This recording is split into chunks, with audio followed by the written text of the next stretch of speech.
computer. Hello, my name is Aaron Thomas. I am the president of the Universal Schutzhund Club. And today with me, I have Felix Ho, Allan Mitchell, and Roger Barkley.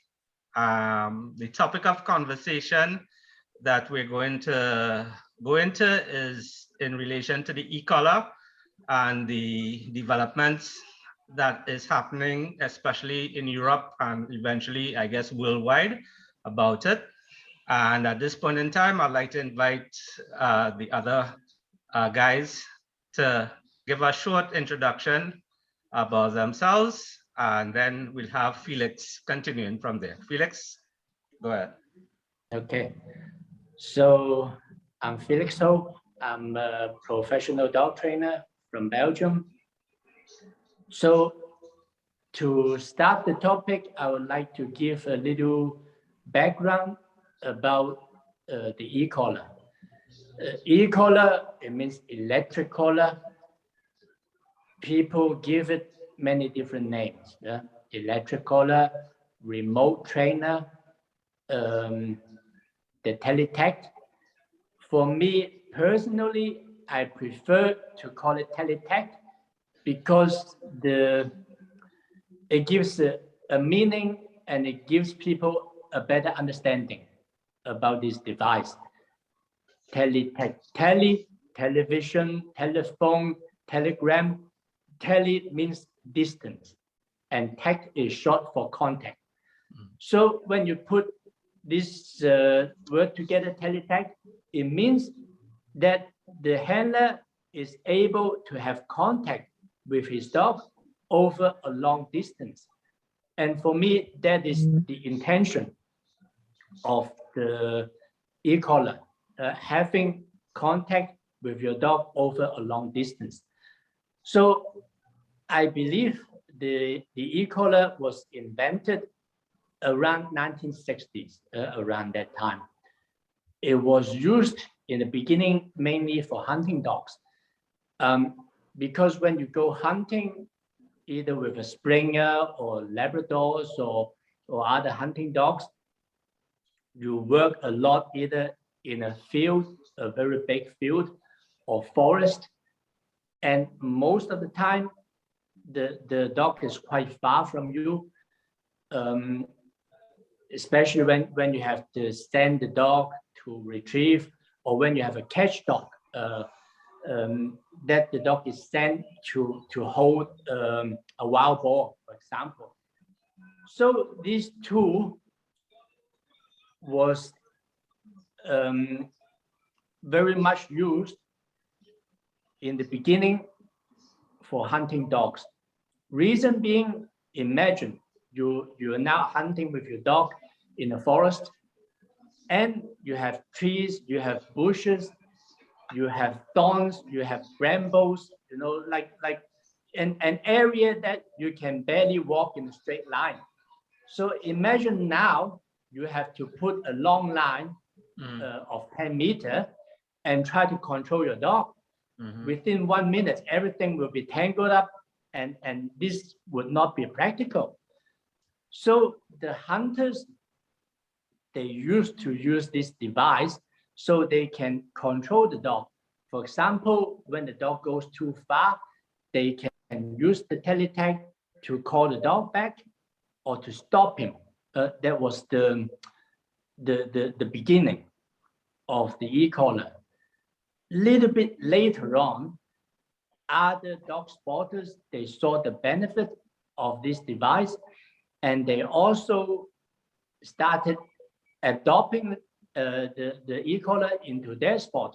For example, in Schutzhund, now we call it the IGP, in ring sport, and also in many other dog training fields, because many dog trainers, they see the effectiveness of the e-collar. So that's a little bit the history of this device. In the past 10, 20 years, there has been a trend that different countries such as Germany, Switzerland, they put a ban on the e-collar, so people cannot use them anymore. Reason being, they believe this is a tool for abuse. This is an inhumane tool. This is used purely to cause pain and cause suffering to the dog. So in today's conversation, we hope to address our point of view about how to use this, the benefits of using it, and what options you would have if now tomorrow the government says, okay, nobody can use the e-collar anymore. What options would we have then?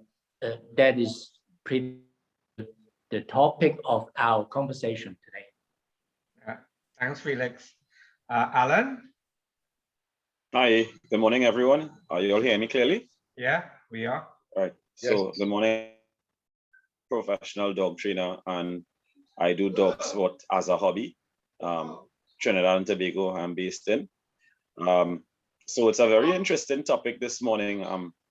We in Trinidad here are not affected by any sort of legislation with regards to dog training, and of course with regards to this issue of the e-collar, being banned.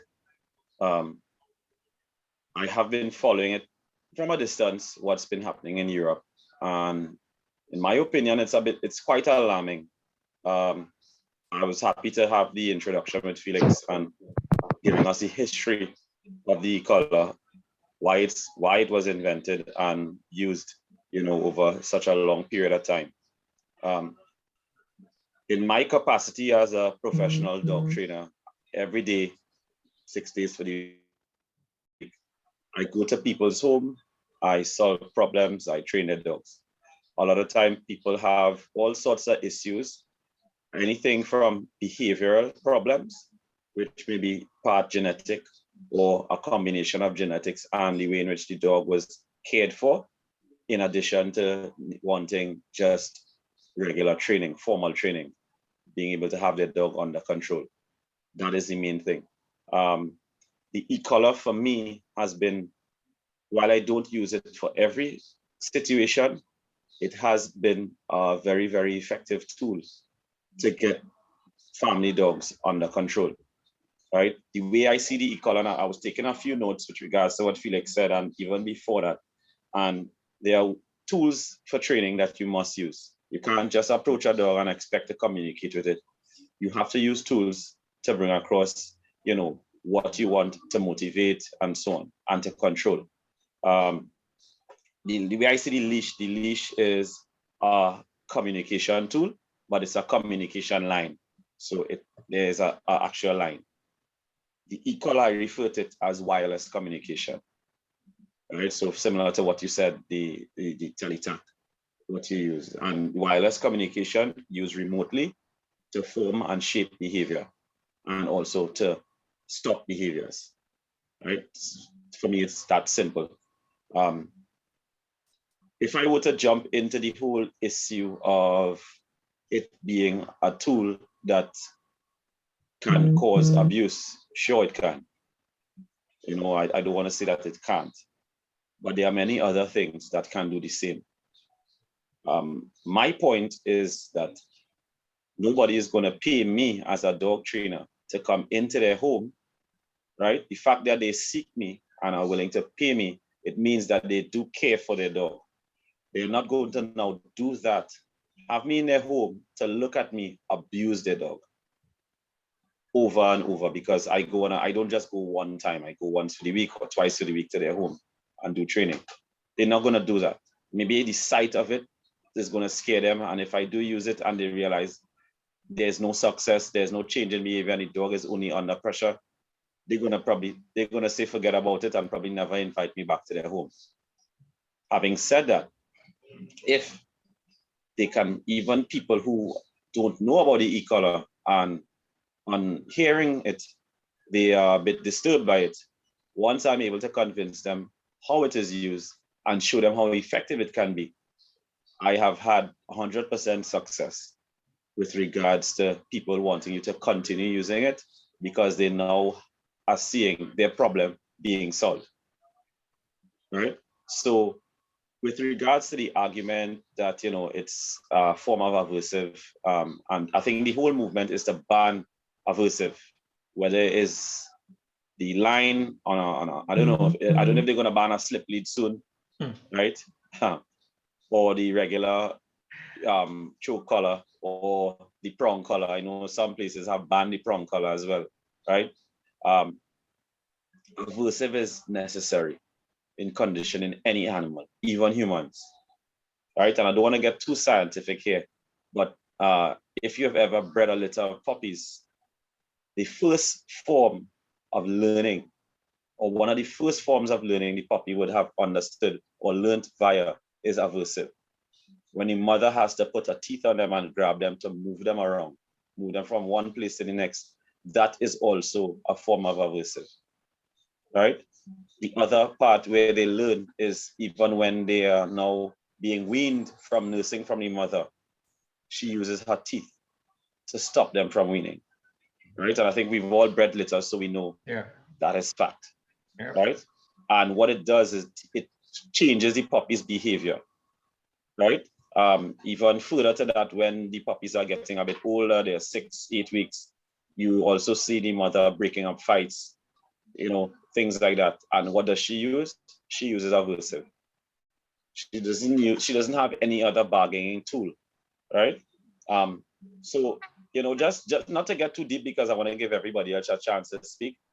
In my use of the e-collar, I have used it successfully to change behavior, and not in an abusive way. And when I say not in an abusive way, I mean both. I mean low stimulation in conditioning, and low stimulation, I mean very, very little use or strength of the e-collar, using that to condition of dogs' behavior. And it is used in all forms of training.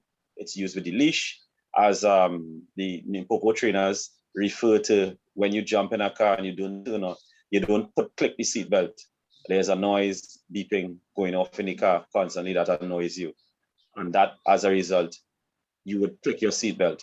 What we do with the e-collar is we condition the dog how to solve the problem. And not, well, I shouldn't say solve the problem, but how to get out of the issue, right? By use of the e-collar. And then now we have a very effective tool to help change and shape behavior.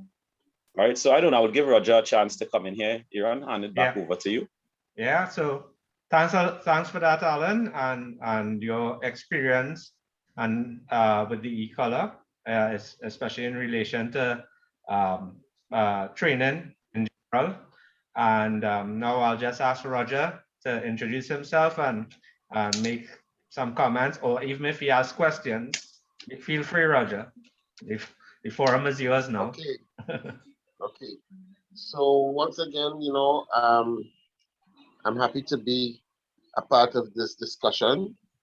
I think it's a very important discussion. My name is Roger Barkley. I am a citizen of Trinidad and Tobago. I've been involved in dogs. I've loved dogs since I was a child.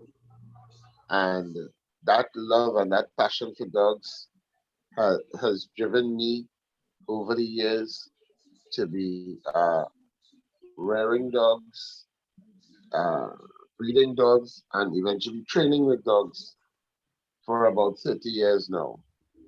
I've had the opportunity not only to enjoy my dogs as a hobby and a passion and a love.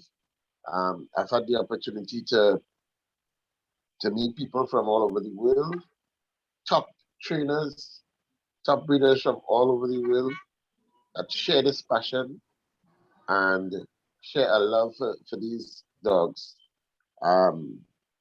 I myself have been able to trial 1 or 2 dogs under judges from abroad, under international rules. And like Allan and like Felix, I love dog sport. And until I am unable to do so, I will continue in dog sport for a long time.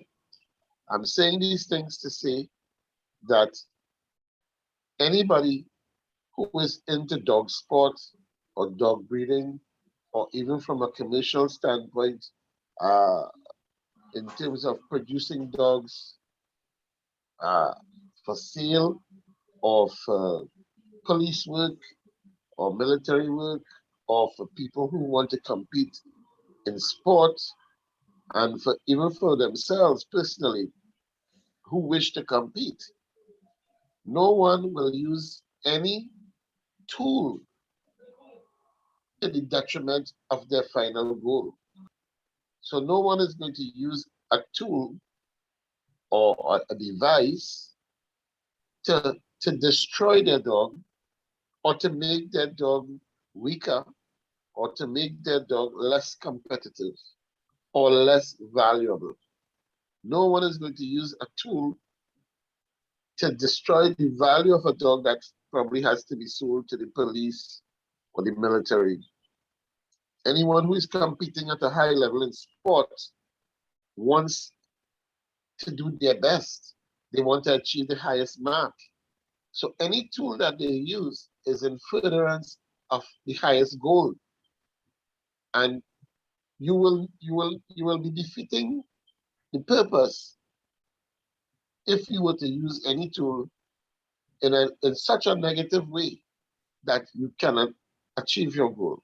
And if someone is aspiring to high competition or to sell dogs consistently, commercially or otherwise, your reputation or the quality of the reputation you gain or the success that you may have will depend on the final product that you sell or you distribute, which is the dog. And if you are selling dogs or you are competing with dogs or you're selling dogs to people who want to compete worldwide and regionally, and these dogs are not performing optimally or showing signs of having been treated badly, you will not succeed. You will not have a successful business. You will not have a successful sporting career. So to say that I am sure, as Alan said, um, any tool, any device, any instrument can be used to abuse an animal or a dog in this case, in our case. This goes without saying. But then what will we have to do if that is the case? So if we're talking specifically about the Tele-tact, and again, I appreciate Felix's uh, definition of it because it denotes the idea of being able to communicate with your dog from a distance or at a distance without having to physically touch your dog or physically do anything with the lead or whatever it might be. And then practically, uh, as Felix also indicated, if you have to work in an area uh, where there are many obstacles, say for example, we do detection work, and you have to work your dog on a long lead, and there are crates and boxes and equipment and machinery all around, and you have to do detection work. The ideal thing is that the dog is off the leash, off the lead, and working independently. And therefore, there is less opportunity for the dog to hurt himself. If you have a dog on a long lead, there is a great opportunity. There's more of a chance for the dog to become injured because a dog doing detection work is normally in high drive, working actively, and sometimes you cannot keep up with the dog. And if the dog is on a long leash, the dog can become entangled, the dog can become injured quite easily because the leash can be entangled in something and then the dog can either fall or hurt himself very bad. So the ideal opportunity is for the dog to be able to work free of the handler, free of the lead, and independently. And the Tele-tact is a great device in bringing about this situation. So for people in police work, military work, even high-level sports, this device, this tool is very effective.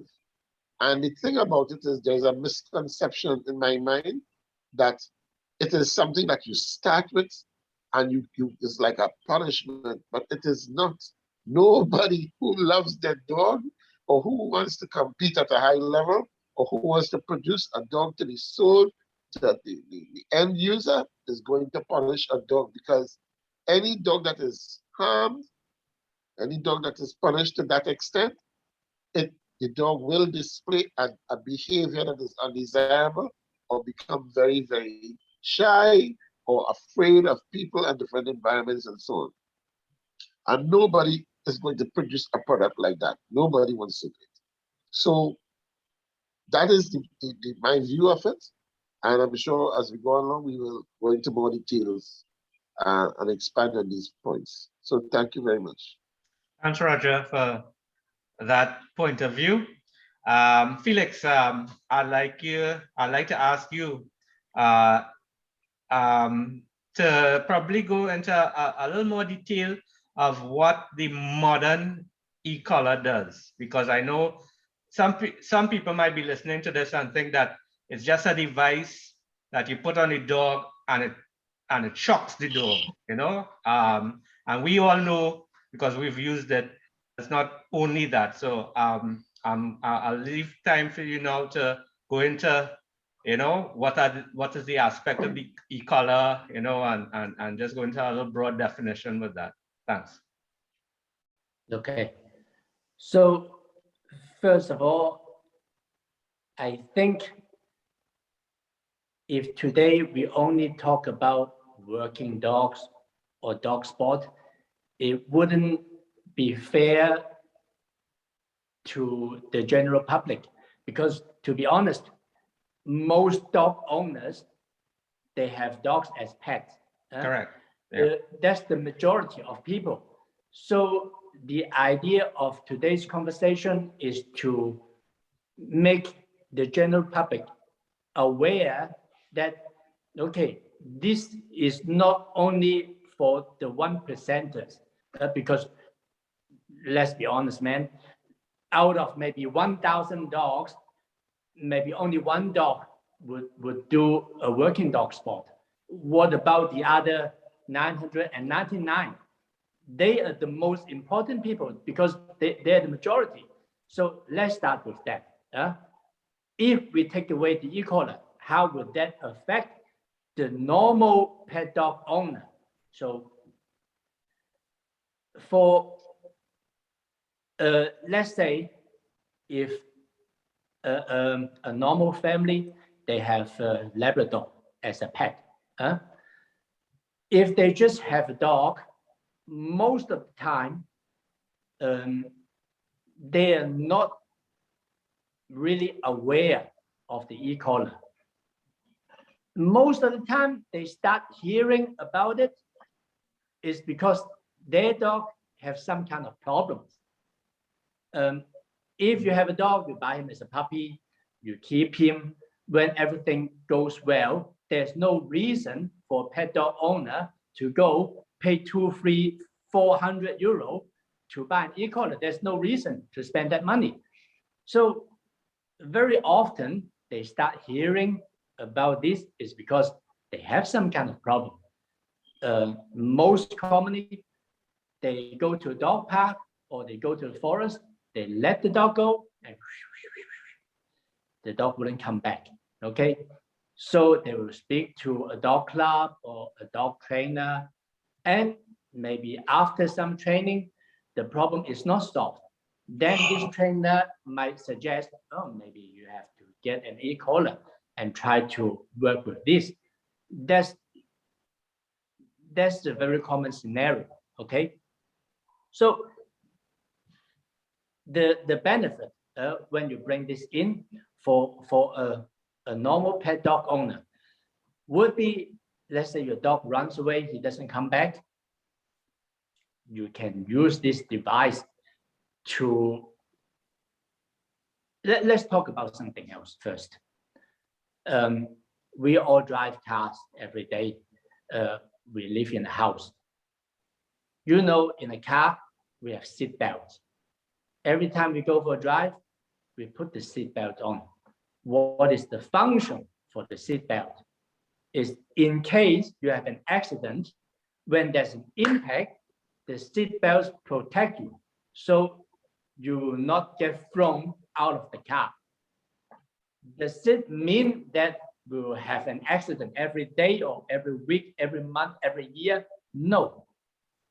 Accidents rarely happen, but the law says we must put on the seatbelt just in case when an accident happened, this saves your life. Mm-hmm. What about a door lock? Everybody, you live in a house, when you go out, you lock the door.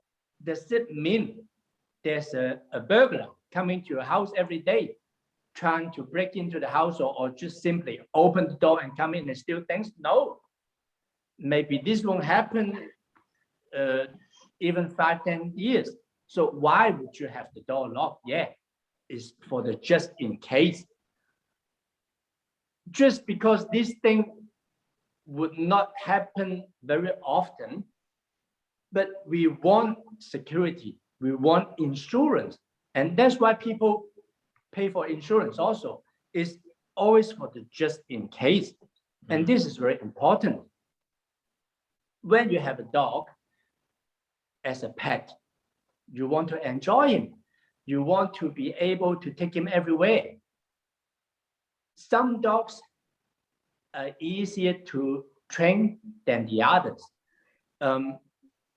Some dogs, when you have a good bond with him, 9 out of 10 times, when you call him, he comes back. But what about that 10th time that he doesn't? Then what happens? He's off the leash, he's running and running and running. And there are many reasons for the dog to run and not come back. Many reasons.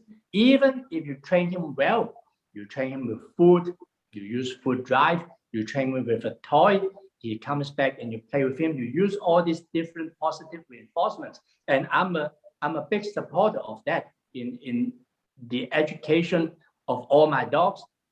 I start mainly with positive reinforcement. Why? There's a big benefit, because the dog enjoys the work.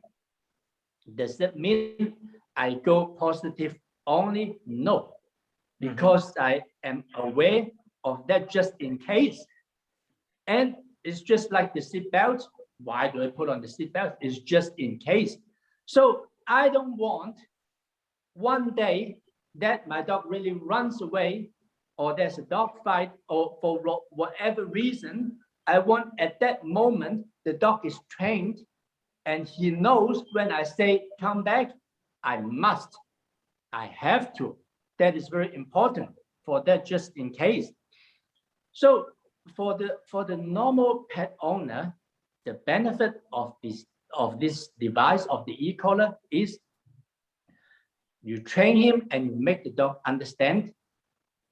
In the beginning, the training is fun, but at the end, when the training is completed, the dog must understand I have to go back to my owner when he calls me, not only because, yeah, there's something for me. It's going to be food, it's going to be fun, it's going to play with me. But even when there's a bigger interest, for example, a female in heat, and I want to go to mate that female, or there's a rabbit running around, and now I forget everything and I want to go after that rabbit and cross the highway.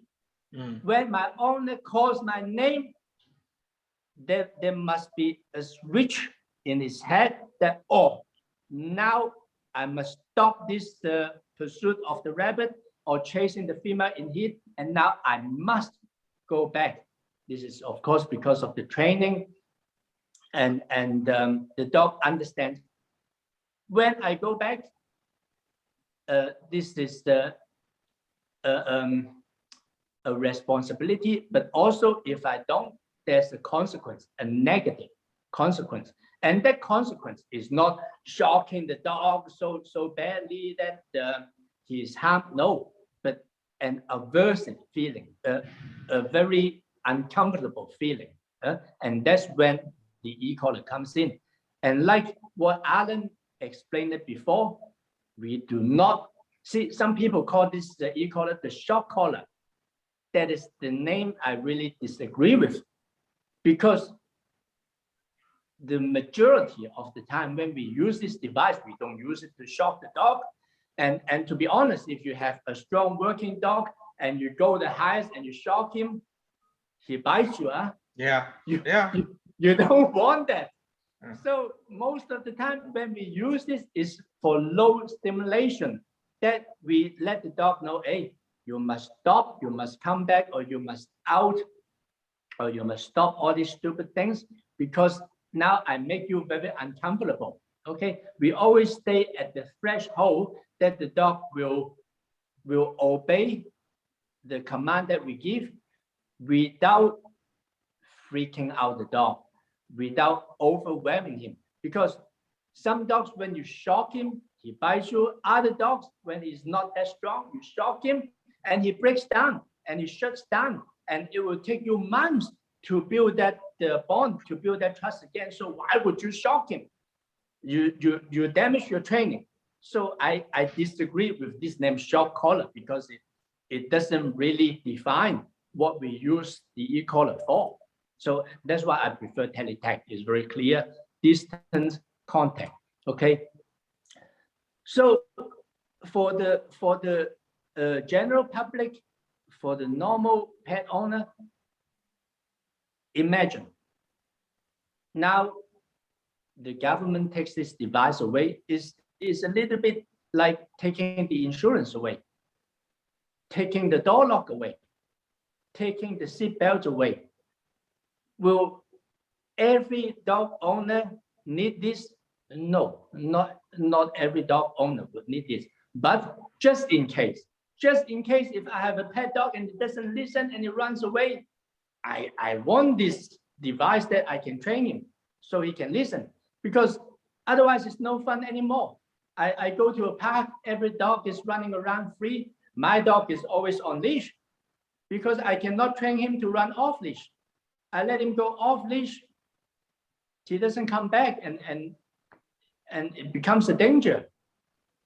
Or some other trainers might tell you, yeah, you can train him with a long line, you can train him with in a confined area. Yes, sometimes it works, sometimes it doesn't. Even when it works, it might take a much longer time to make the training successful. But still, in the back of your head, you always think, oh, what happens? Because there's no consequence. You understand? There's no consequence that, yeah, now in the open area, the dog runs away again. In the dog's head, there's no consequence. Yeah, I can just run. He gives me food, that's fine. He gives me a ball, that's fine. But now I want to go for a rabbit. I want to go after this female in heat. I want to chase the car, the bicycle. There's no off switch, and that is the problem. So I believe if you really take away this device, maybe in 2, 3, 4 years time, you will see these dog owners, they simply cannot have this dog anymore. They give the dog away. More dogs end up in the dog pound. So I don't think that is the solution. I think the solution is to educate people, dog owner, how this device is used. But before I go into the technical details in this, I would like Allan and Roger to share their view also. So let them speak a little bit, and we get back to me later on. Okay, thanks, Felix. Allan? I could come in here. And again, I stress the whole point and agree with Felix, because with regards to the average person owning a dog, because we, all 4 of us here, we love dog sport and we actively do that, but we are in a very, very small minority of dog owners. Very few people, if they can't do it, will stay doing dog sport over a long period of time. But the majority of people are the average people who have a nice pet. They got it for one of their children, or they got it just to add to the family, or they got it as a dog that would provide some sort of security for themselves and their property, you know, and they have this dog. They are not dog trainers. They don't intend to be dog trainers. Again, I'm just taking some more notes. And as a puppy, as you get a puppy, and as a puppy grows, and this is any puppy, a large breed, small breed, whatever group of puppy, working, non-sporting, toy dog, you will have to correct behavior. You can't have an animal and just allow it to grow and think you will never, ever have to correct behavior. You will have to correct behavior, all right? You can correct it in different ways. You can correct it using some sort of positive motivation, and you can use some sort of adverse. And I spoke about adverse as what a puppy learns, you know, when it's being weaned, and even when it's being moved from one place to the next, before its eyes have even opened. You can't expect to think that this puppy is going to grow and you're never going to have to correct it. You will have to correct some behavior because it's an animal, and an animal operates on animal instincts, however it feels. I always say a dog wants to better its position all the time, better its situation all the time. It doesn't matter if that is in keeping with what you would want or what you would like of the dog. The dog is a selfish being in the sense that he sees something he wants, he tries to get it. He decides he wants to do something, he would try to do that first, right? A lot of times these things could result in problems in and out of the home. All right. It's, if you want to talk about, you know, not having the animal being abused, then let's talk about the care of this particular animal. And if you're trying to say, if the argument is that the e-collar is a tool, or it can only cause abuse, right? Because I believe that is what is being said. That's why it has there's a movement to have it banned, right? They don't see the effective use or how it could be used effectively. So I would just want to say that if a dog, and the people who want to bring about that change, they more want quality of life for this dog, this pet someone may have. Quality of life, and in situations where I would go in to train, is where the dog can no longer be managed or very difficult to be managed by the family in the home. So they will have behavioral problems in the home, and also extends to out the home. So now this is a dog that you now cannot take out of the home to enjoy walks, enjoy the beaches, the forests, the parks, and so on. If the dog cannot do that, and I as a dog trainer can now come in, arrest the situation, and now give you the ability to take your dog out in a controlled way where it's no longer a nuisance to yourself, or more so to a nuisance or a dangerous animal to people on the outside, then, you know, I clearly see the benefit in training this dog. And if the e-collar is a tool to be used, then it can only benefit and improve the quality of life of this dog. So the movement that wants to ensure that dogs are not abused, I think starting with removing the e-collar and banning the e-collar is not really what they want. Because if ultimately you want that this animal lives the best quality of life possible, then it must be controlled by the owners, by the people who see about the animal. And if it cannot be controlled, then the life of the animal, the quality of life is limited, it is contracted. Because now they have a dog, they can't take to the park, they can't have strangers around, they probably can't have their kid around, they probably can't sit outside around because the dog will steal food, or the dog will not listen to them, or the dog may be even aggressive. Because remember, issues with animals is far-ranging, right? I've gone to homes where there are small 10-pound animals that are food aggressive, that you can't touch, you can't groom, you know, you can't. And I'm not saying the e-collar is the answer to everything, but I'm saying the e-collar is a very important tool that we can use to get the attention of the dog and to also correct behavior. Right? And I'm just using the term e-collar loose because that's the term I'm familiar with. You know, Felix broke it down even better. Right? So the whole idea about having it banned could have the opposite effect that the people who want to have it banned would have, in the sense that you can now have an animal that cannot be controlled, and the animal now has to be either removed from the home, either being rehomed, or being, in some cases, put down, because I've been called many times where this dog is now going to be put down, or people, they're going to have to move from their apartment, or the neighbors are constantly complaining, or it's a dog that they just can't take out. They want to go to the beach, they want to go on hikes with the dog, and they can't do it. And the whole issue about the argument is now that a dog can only be trained, or should only be trained, using positive motivation.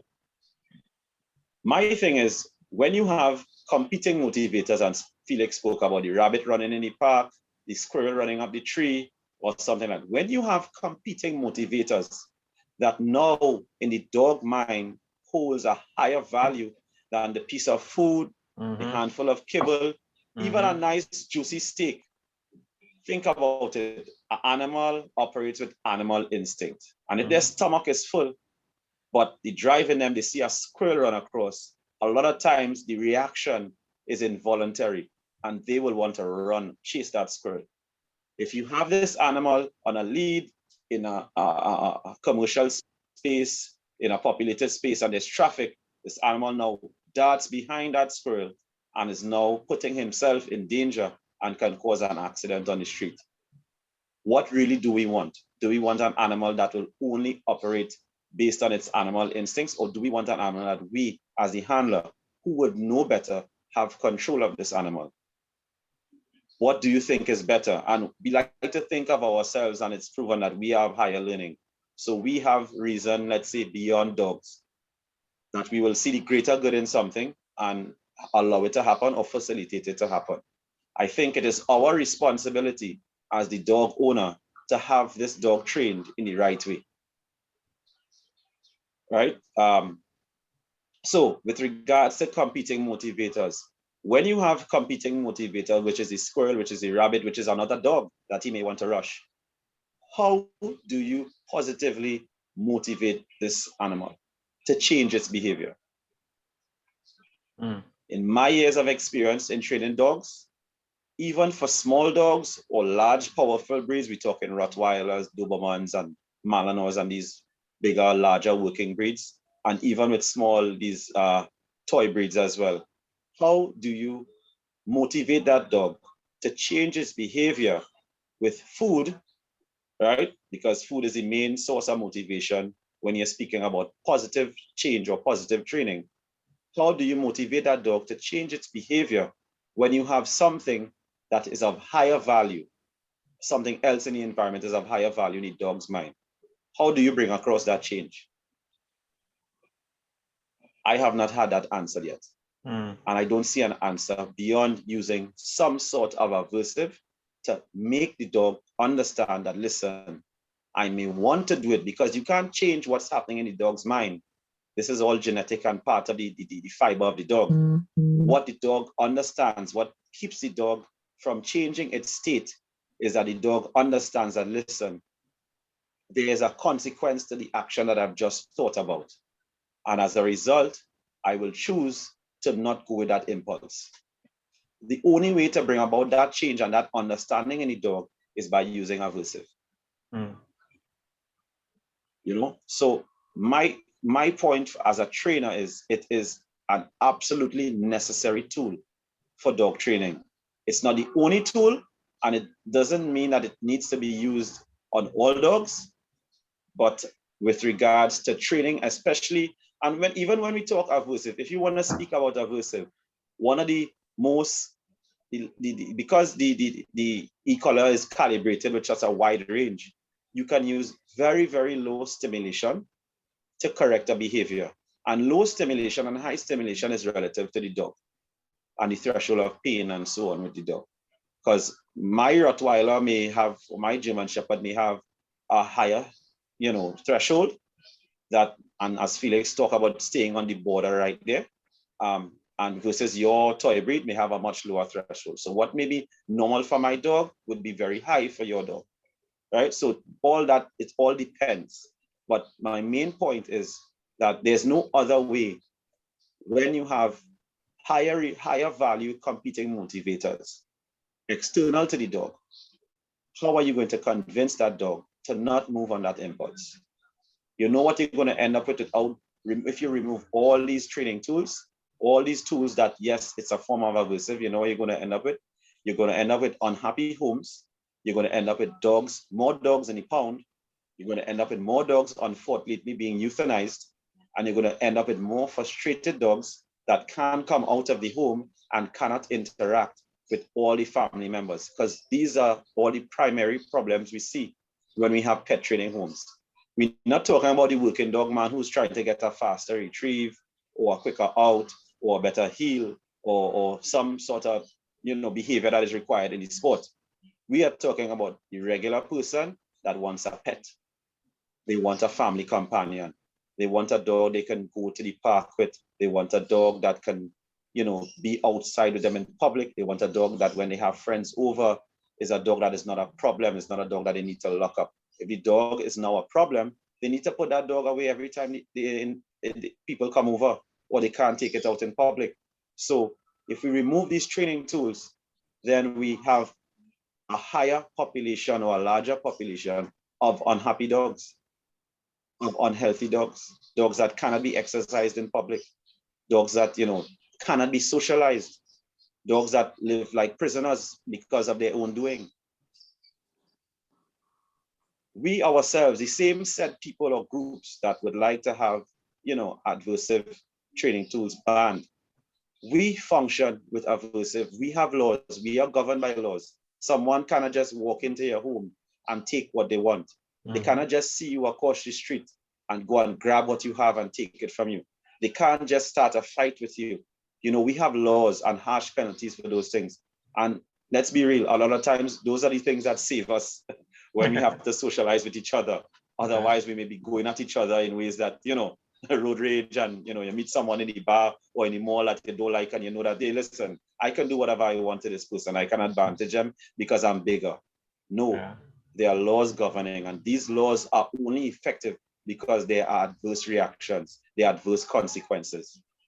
So we ourselves operate and are governed by adverse. Why would we want to remove all adverse tools for training animals?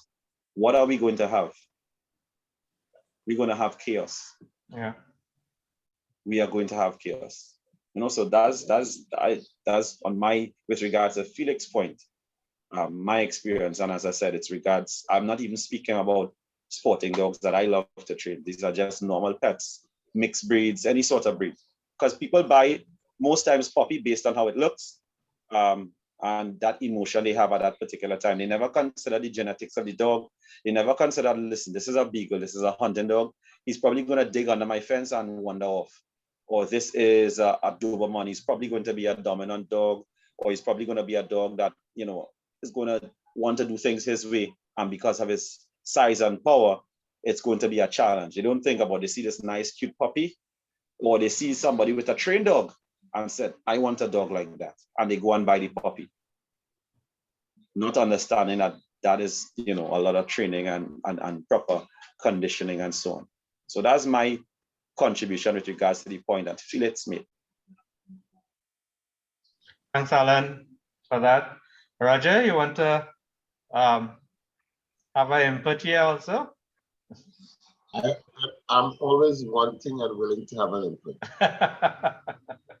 Yeah, so I think one of the things that we as dog trainers, breeders, enthusiasts, sporting enthusiasts must contemplate and try to understand is why would there be such a movement to remove things such or tools that we may use from time to time, such as the e-collar or Tele-tact. And I think you have to look at some of the reasons why this movement may have occurred. And I think about the fur trade I think about the meat industry and how animals are treated with cattle prods and electric shock to stun them, to kill them, to corral them, and things of that nature. And we've all seen the kinds of treatment that is meted out to animals in the commercial trades. And we would want to admit to ourselves that it appears to be very harsh and in some cases cruel and inhumane. And I can understand that idea or that vision in people's head and would cause them to want to sort of, with a broad brush, even paint our industry like that. And I want to say to those people that if anything at all, dog training and dog sport is not about killing dogs. It's not about trading in dog fur. It's not about burying dogs. It's about the promotion and the propagation of our breeds and the breeds we love and the sport that we love and the productive use of dogs in normal society, in sport, in police and military, in service to people who are handicapped or differently abled and need dogs for seeing and eye-seeing dogs, search and rescue, all these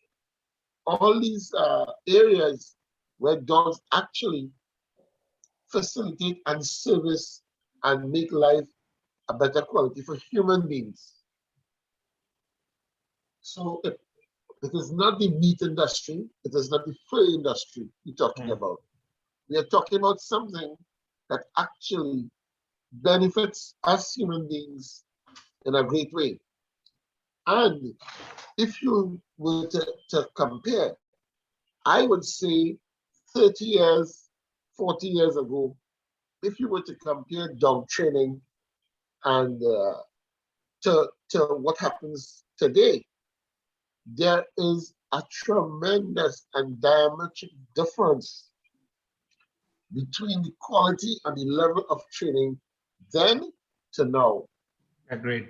Yeah. If you want to see what is punishment, if you want to talk about compulsion and levels of harsh treatment to shape behavior in dogs, I would ask my friends on the other side to look back and see what happened then, as opposed to now, where a lot of modern dog training techniques and psychology has been developed to promote training and to deliver results faster, more efficiently, happier dog, more effective dog, higher drive dog.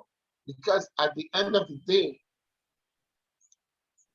in whether it's police, military, sport, whatever, the dog is required to perform an activity or do something at a very high level. In the case of the police and the military, explosive detection, narcotic detection, these dogs are actually saving lives, human lives. In terms of sport, you are competing to see who is the best. You want to get who will make the highest points.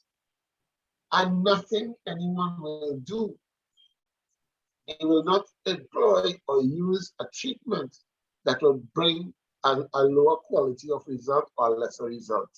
So no one in today's world will go back to compulsion training and harsh treatments of dogs because they cannot even begin to compete with the modern methods of training. So the Tele-tact over time has evolved to the point where, one, it is limited in use, It is used in a limited fashion. There are several other things that comes before the use of it. It is used in a similar way in conditioning a certain behavior. And with that behavior, as that behavior evolves or develops or improves, there are rewards that mark that behavior in order to eliminate the use of things. Because if you think about competition, in competition, when you're on the field, you do not have the lead, you do not have your ball, you do not have the Tele-tact, you do not have your prong collar, you do not have any device except what you have built up as a bond and a behavior between the man and the dog. So any tool that is used today in training has to be eliminated at some stage in order to be effective.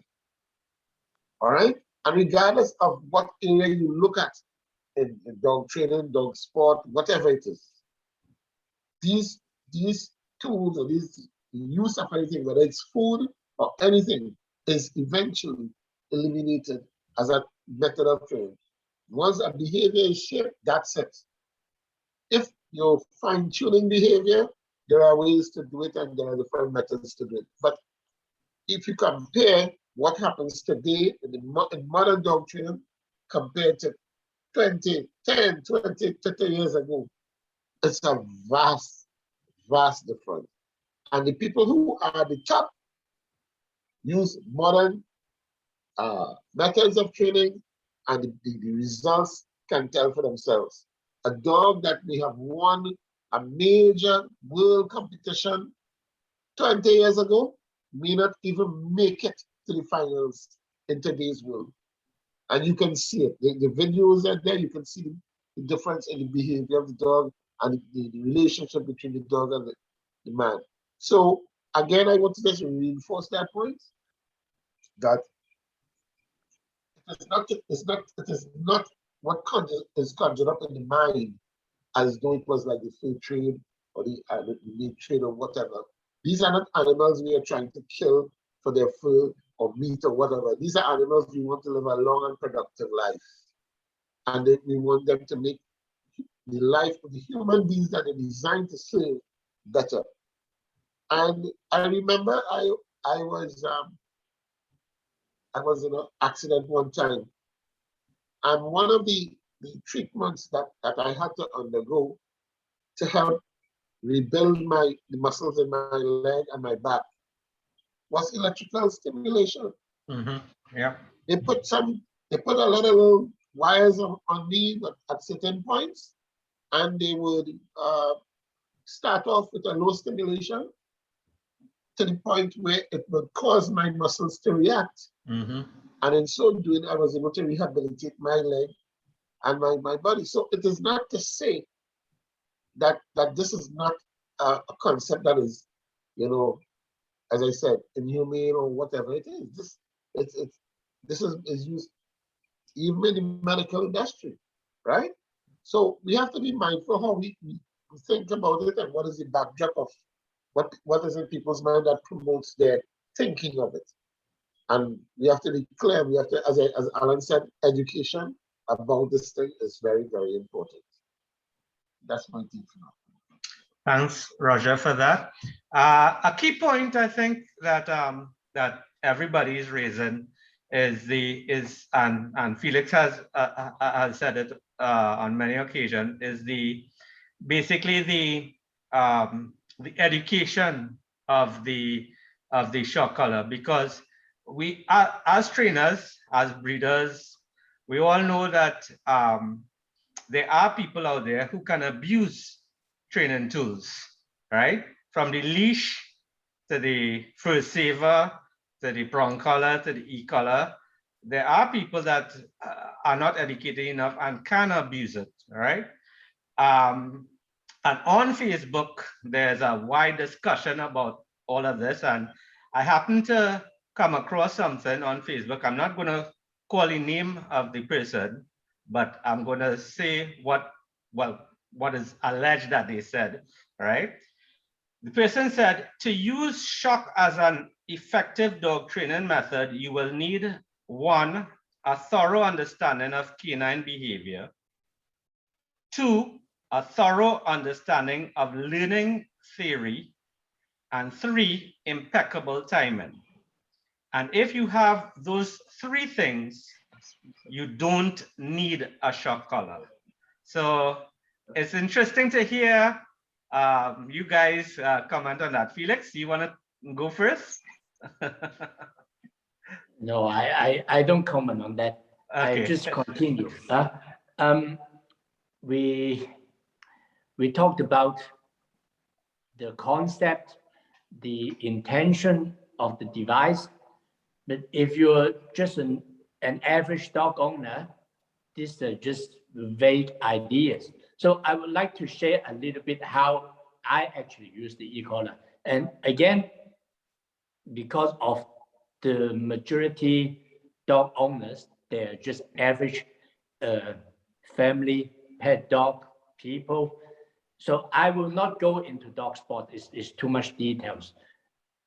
So I will explain how if I'm helping an average pet dog owner, let's say he has a Springer or just a Chihuahua, that the dog has some obedience problems, it doesn't come back. They are the most common problems. Chasing things, doesn't come back, stealing food, barking at people or whatever. So if this person approaches me and he says, oh, my dog has these problems, he doesn't come back, he eats rubbish, he chases bicycles, I cannot let him off the leash because he will just keep running around and not listening. So what can we do? So, okay, first thing, there are two parts of the dog's instinct I would explain to this person. First, we have to look at the motivation of the dog. There are, of course, different motivations. I group them into 10. These motivations are for the dog's survival. We all know a dog is a social predator. So in order to survive, he needs motivation to keep him alive. We call these motivations drives. So I have categorized these drives into 10. You have food drive, hunt drive or prey drive, protection drive, rank drive, pack drive, exploring drive, freedom drive, comfort drive, sex drive, and parental drive. So I'll just very quickly explain what every drive is. Food drive, the dog needs to eat and drink to grow, to have metabolism, to recuperate, and to survive. You don't give him food, he dies, simple as that. Hunt drive, prey drive. Again, a dog is a social predator. So he doesn't eat grass, he eats meat. How does he get the meat? Sometimes he is a scavenger, but most of the time he hunts. So hunting is searching, chasing, biting, capturing, killing, holding, and tearing apart a prey object. For example, a rabbit, a deer. The hunt drive, the end goal of it is to eat, is to get meat. But after so many centuries of selection, of selective breeding, our dogs, sometimes the hunt drive, the end goal is not just eating anymore. Because when you go to a park, you throw a ball, your dog loves to chase it. You take out a little jute rag or a towel, you move it around your dog's face, he likes to bite it. So the dog is well aware that he cannot eat the ball and he cannot eat this old towel. But you trigger something inside him. That is the hunt drive, prey drive, coming from him being a social predator. So foot drive, hand drive, very useful for training. And you have protection drive. Protection drive is driving out an opponent, protecting the dog himself or his possession or the territory. We know that when the dog is in the garden, you have a neighbor walking past or a stranger walking past, the dog charges at the gate and he barks. So this is a kind of protection drive. Then you have rank drive, which is again coming to the social predator instinct, that in a pack, each dog has a rank. So this rank drive is trying to go into a better position, because then the dog will get better food, or when he's on top, when he's in the alpha position, he'll have the chance to mate, to have offspring. And you have pack drive, the social drive to seek attention from the pack members, socialization, interaction. And that's why when you leave the dog at home alone all the time, you have problems, because you don't have contact with him, and you take away, you cannot fulfill the need of his pack drive. And then you have exploring drive, which is to explore the dog's surroundings with senses, including sight, hearing, touch, his the nose, olfaction, and taste. We'll come back to this later on. You have freedom drive, to do as one pleases. You have comfort drive. Comfort drive is very important for the application of the Tele-tact, because comfort drive is the avoidance of discomfort, avoidance of pressure, confrontation, pain, danger, etc. Why? In order to reach comfort and safety. Comfort drive is what makes learning via negative reinforcement possible. This is also known as avoidance drive. We'll come back to this. Then you have sex drive. Sex drive is for mating, to produce. And then the 10th drive is parental drive, caring for the young. So except sex drive and parental drive, all the previous 8 drives we can use for training. Now, getting more technical.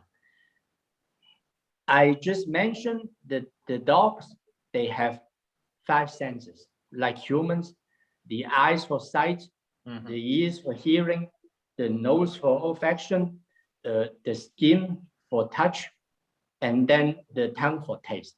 5 senses, just like humans.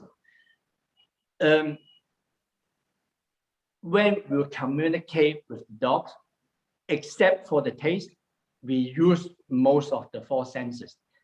For example, when I want the dog to go in the kennel, I point at the kennel. So I am communicating with the dog via the sight. I point at the kennel and I show him with my body language. When I whistle, or I call the dog's name for him to come, I am communicating with him via hearing. I call his name, he hears it, here comes. When I hold some food in my hand and I let him smell it in order to follow me, I'm using a kind of communication via his nose, via the olfaction.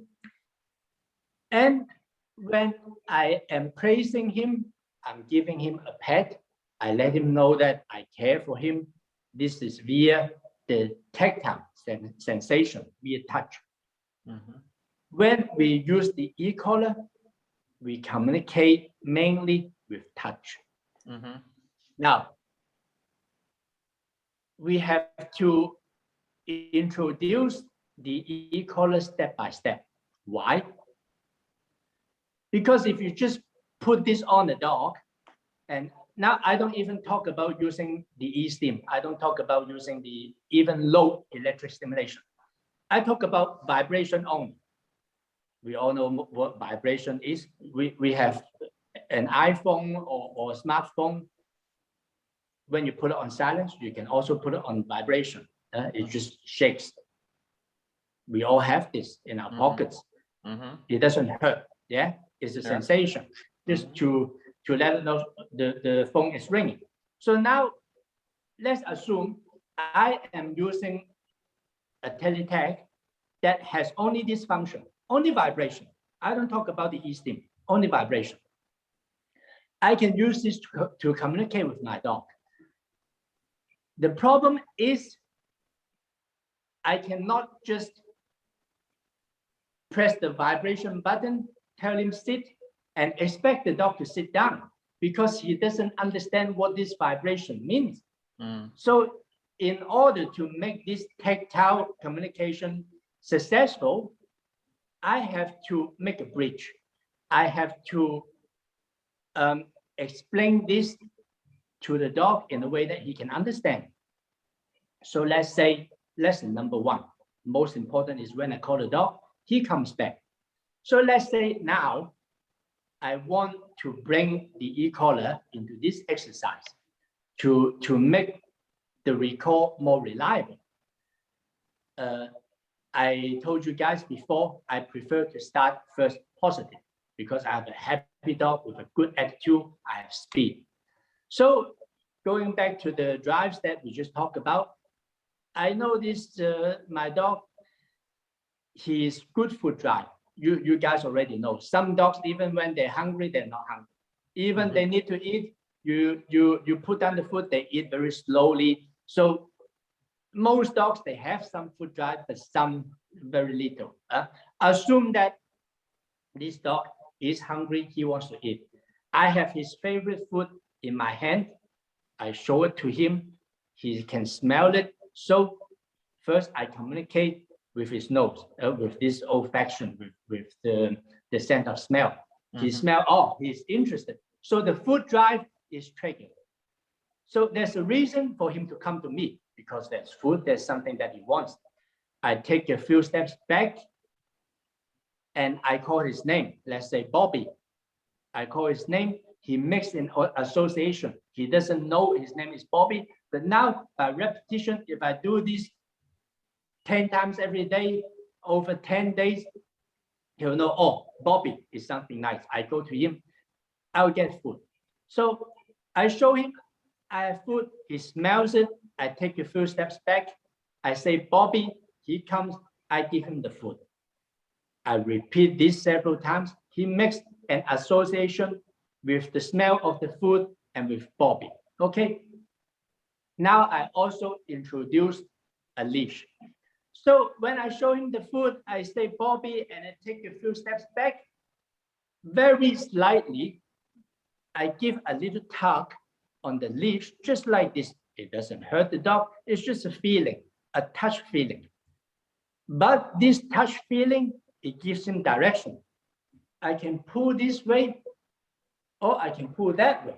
It gives direction. The dog understands this immediately. It's just like riding a horse. Even a horse is not so experienced. When you pull on the left rein, he knows, oh, to avoid this, I must turn left. You pull the right rein, he understands, oh, to avoid this, I turn right. This is very natural for the dog or for most mammals. So now he made the association with the food, with his name Bobby, with my body language of stepping back. This is communication with his eyesight. And now also with the touch sensation. I pull him in slightly. Then he made this association. The next step for me is to bring in this vibration of the e-collar. So now he has the e-collar on with the vibration. I hold the foot in front of him. I take a step back.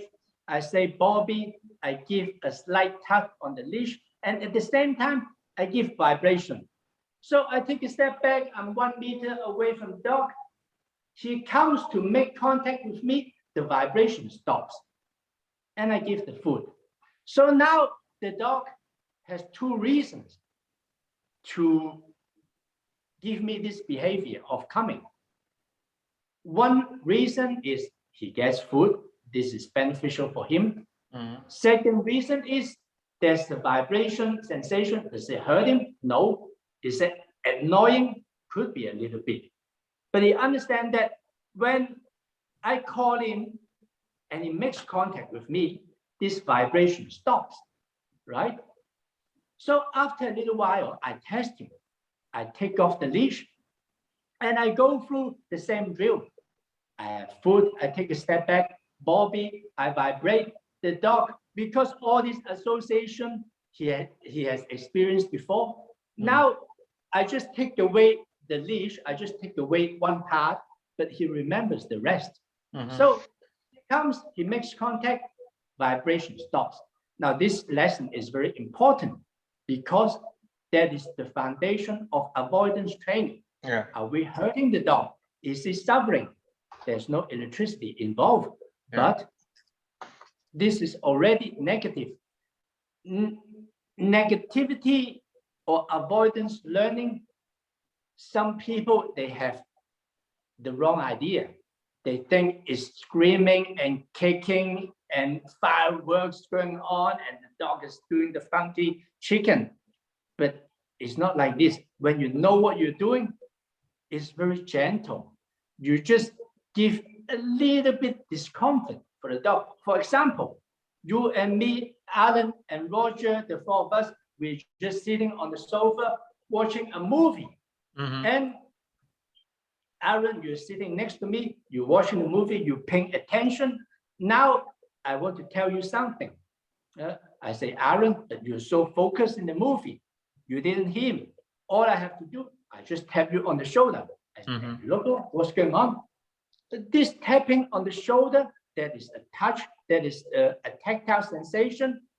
But if you ignore me, you're so focused in the movie, I keep doing it for 2 seconds, 10 seconds, 1 minute, this becomes annoying. And this is the same with the e-collar. That is the concept with the e-collar. So a lot of people directly got the wrong idea. Oh, the shock collar is like the electric chair. No, man, it's just like a tap on the shoulder. It depends on how you use it and how people are educated.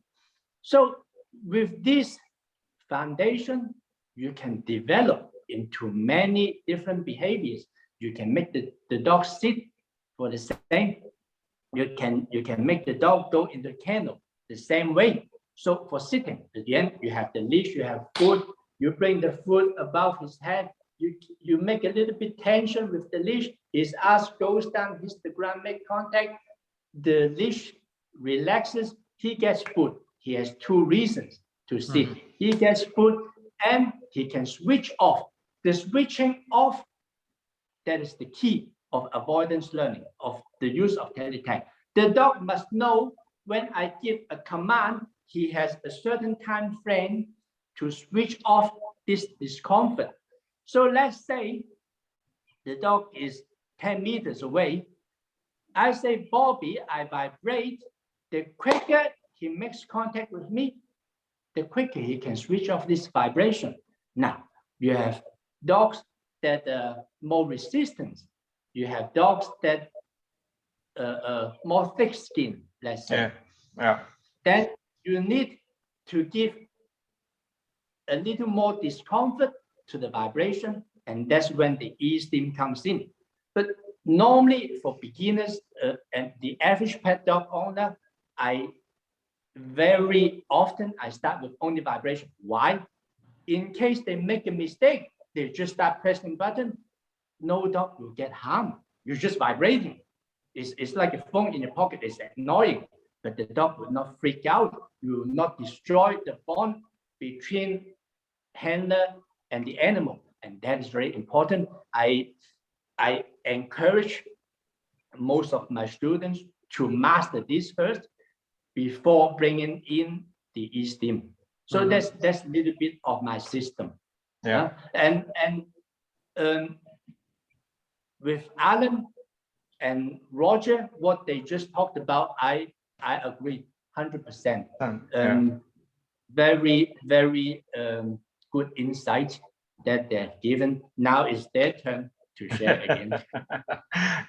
Thanks, Felix, for that detailed explanation of the use of the e-collar. And I could say for sure, I have used it on the vibration stem to solve a problem where one of my dogs, I have electronic gates, right? And sometimes when they're young, especially the younger dogs. When the gate opens, they want to run out. They run outside of the yard, and especially if I'm leaving them in the vehicle, I can't correct the action because they're already outside. You know, so all I could do is just come out and put them back inside and then close the gate. But I want to stop the behavior. So what I did is I put on the collar on one of the dogs that was doing it, and I went outside with the vehicle. I had my window down, and I observed when the dog was about to run out. And as they were running out, I just pressed the vibrate, and I use the German command 9. They know not to do. So when they heard my voice with the vibration, the dog was like, "What?" You know, and just you could see. Well, I have Rottweilers, so the ears went up, and they were like that. So they took 2 steps again. I repeated 9, and I gave a vibration. And then they realized that the 9 was, the command was giving a result. And then about 3 times I did it, they completely understood, all right, that they shouldn't be doing that. And it solved the problem. So I agree with you. Very dog friendly, very user friendly way to introduce the device. Yeah, I agree with you. Alan, you have anything to say about that? Well, I was happy that Felix gave a very insightful sort of transcript of how he would introduce the e-collar, and he did go into some stuff with the drives and so on. So, and so the part with the drives was actually informative for me, and I don't need to go there. I was happy for that, so thank you for that.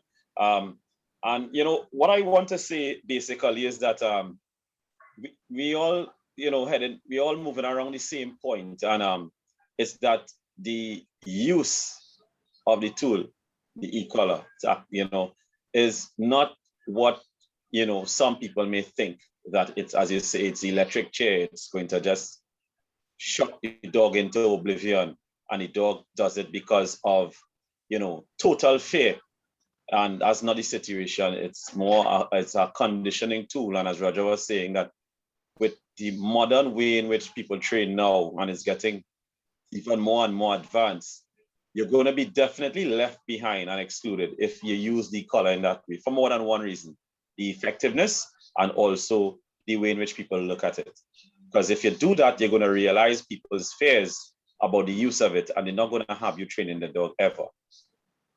Right? So it's really important to go to that point. And also with regards to Roger's point about the whole movement towards the concept of which people thought the electricity being used with regards to the treatment of animals is totally understandable. And if we were to consider the whole thing about the cattle prod and all those things, now some of those things have a place. And I went back to the whole point about what is best for the animal, what gives them the best quality of life. And I'm not going into the whole concept of being vegan or not eating animals and not rearing animals, because that's a whole other topic. Yeah. There's a relation, but it's a different topic. Yeah. Using this sort of stimulation, and Felix refers to it as tactile, you can see where you can leave animals in very large pastures, right? Not controlled by any line, any physical line, and they are free ranging. However, to keep them in that controlled space, electricity with regards to tactile stimulation is being used quite effectively. Agreed? Yeah. It's used quite effectively. The horse or whatever animal is grazing in a large pasture, and he is kept within a certain area, using that type of stimulation. Yeah. So there is a place for this. And if the topic of ethical treatment of animals and so on is something that is very important and which I advocate for, I think, again, going to banning things like the e-collar is not where we want to start. It's not where we want to be. What we want, as Felix said, is education. See what Felix, the last couple of minutes, Felix just spent, explaining how the animal thinks, what drives an animal to behave in a certain way, and what are the different drives that motivate this animal to behave in these different ways and act on these impulses. We need to start with that. That is where we need to go. We need to go with education and then understanding how and why that training tool is being used. And once you understand that, I believe there's very little to speak against the use of it, if you are looking for really and truly the humane treatment and quality of life of animals and dogs in particular. If you really want that, then, and you are educated properly, and you listen to some of what Felix has just said there, then I think, it should convince you sufficiently and make you and give you a very clear understanding of how, not just how necessary this is. I think it's absolutely necessary, right? And it wasn't difficult to see that. It's not difficult to understand that if you just go back to what Felix just said there about the whole idea about it. We all operate by those, those different things. Those senses are what we operate by, and that form of tactile or touch is one of the best forms to stop a behavior. And it's not something that is abusive. It does not have to be something with extreme force. It just has to be an annoyance. It just has to condition. It just has to be used to bring attention to something else or to switch focus. That is really what it is, Then we go back to what we know and what we know works really good, which is food motivators and so on. So we are stopping one behavior, but then we are rewarding the fact that the animal has stopped that behavior. And that is what brings about true success. That is what brings about real training. That is what proofs an animal in a particular behavior. And you now have, as what Felix says, that insurance. You now have some sort of insurance to maintain a consistent type of behavior, right? You can now trust to go out into the public with this animal. You can now trust because you have that level of insurance. You've done the training. You've proved the animal to be, sufficiently competent behaving a particular way, despite other competing motivators. Unless, again, I don't want to comment, like Felix comment too much on the statement you said, which is fair in its own way, but incomplete, in the sense that whoever made that statement did not speak or did not extend the statement to say what they use to bring about a change in behavior. Yeah.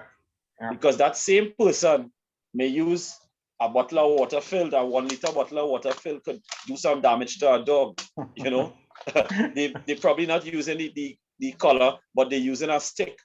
They're using some sort of physical device to bring about a change or bring about fear in the dog. Or they may be using the prong collar or whatever, whatever they're using. They didn't say that they don't use any form of adverse. What they said is that if they have those things, they don't need the e-collar. But what about 90+% of people who don't have impeccable timing, who don't have this vast understanding of animal behavior, right? What about those people who have a pet? What are you going to do with those pets? Are you going to remove them from that person's home? Are you going to euthanize them for the sake of ethical treatment? You're going to end their life? Are you going to take them away and put them in some sort of facility until you get the right person who has, what are these 3 things? Impeccable timing, fantastic understanding or vast understanding of animal behavior. And what are all those beautiful things guys said? Just repeat it for me. Right. Thorough understanding of canine behavior, thorough understanding of learning theory, and impeccable timing. Yeah. So if I don't have any of those 3 things, or if I am missing one of those 3 things, which the person claims you would not need the e-collar for, what am I to do? What is my option? What is my choice? What do I do with this animal, this life that I already have, that is already a loved member of the family? And their behaviors, the animal or dog is exhibiting that It's not congruent with what society expects. Nobody in society wants to see me walking a dog around the park that is barking at everything, rushing everything, jumping on me, and even showing that they don't want to be held by the lead. Who wants that? That is a big nuisance, not just to the owner, but to people around it. Yeah. It's something that could create fear and panic. You know, so where do we go if we, and remember, as I said, the average person does not have this vast knowledge of animal behavior and learning behavior. We don't have that. Let's not even mention impeccable timing, because impeccable timing is a skill that some people may just never develop. Yeah. So, you know, even if I were to take what is said there as what is required, it's not something that it's not tangible. It's not something that, you know, everybody would have. So what options do we have? That's the question that needs to be answered. Yeah. What choices do we have for this dog or puppy that we already have? You know, so that's my comment with regards to that. Yeah. Thanks, Allan. Another valuable input there. Roger, you look like you. I see Felix sent us deep into thought there. Yeah. Felix sent us deep into thought there. Yeah. I was zoned out for a moment, but all learning, all good learning. Yeah. Yeah. So what I would like to especially thank Felix for explaining how he would apply the use of the Tele-tact in his training. That was beautiful. It was detailed. It was simplified. Anyone can understand it, and the parallels you draw between human behavior and how you would apply it is really, really excellent. And I think there is nothing I can really add to that by way of me saying how I would use it, except that I agree 100% with the way you explain it and the way it ought to be used. What I would like to reinforce, though, is that as time has evolved in every sphere of human life and human endeavor, things have changed and improved. Technology has come in and improves things. We do not do things the same way we do things 20 years ago. And as things have, even 2 years or 5 years ago, we have changed. Even with the COVID, we have changed. Things have evolved to adapt, okay? So whether it be in, let's say, cars have evolved to the point where now you have electric cars and stuff like that. You have, you know, modern cars burning very little fuel and et cetera, communication, any area, any sphere of human life, you can see a change and an evolution taking place. It is no different with dogs. Even today, when you look at the dogs that are bred, from this time to in the time past, you can see the quality of the dog, the ability, the characteristic, the drives, all those drives that Felix spoke about have become more intense and more pointed, more acute, because again, performance, the end result is what drives everything. The desire is what drives everything. The desire to achieve this beautiful animal that is almost thinking like a human being. That is what the aim is. And consequently, training methods have evolved and improved. And the truth of the matter is, because of the advancements in breeding techniques, understanding genetics, understanding characteristics, and how to put certain bloodlines together to improve certain behavior, certain physical attributes, and so on. All this is part of it. The dogs that we have today actually think. They actually think more or better than the dogs we had in the past. Of course, our knowledge has also improved. So we're seeing where, with the use of modern training techniques, one of the key things to me as a trainer, the faster you can get the dog thinking a particular way, understanding reward and consequence, reward for behavior. Once you can imprint this behavior and this ability to think, and the dog, in your dog, what happens is the dog is always looking to see what can I do to get the best results. So in applying any training technique, the dog itself, once the technique is being applied properly, works out the best result fast, quickest. And therefore, what people may perceive to be a pressure or punitive measure actually is not, because the dog understands, as Felix said, how to turn off an annoyance very quickly. So it is not a prolonged thing. It is not a punishment that takes place over a long time. Most young puppies, after a little while, most dogs, after a while, understands what is required of them and how to behave to bring about the best results. And this is also this is as a result of the quality of breeding.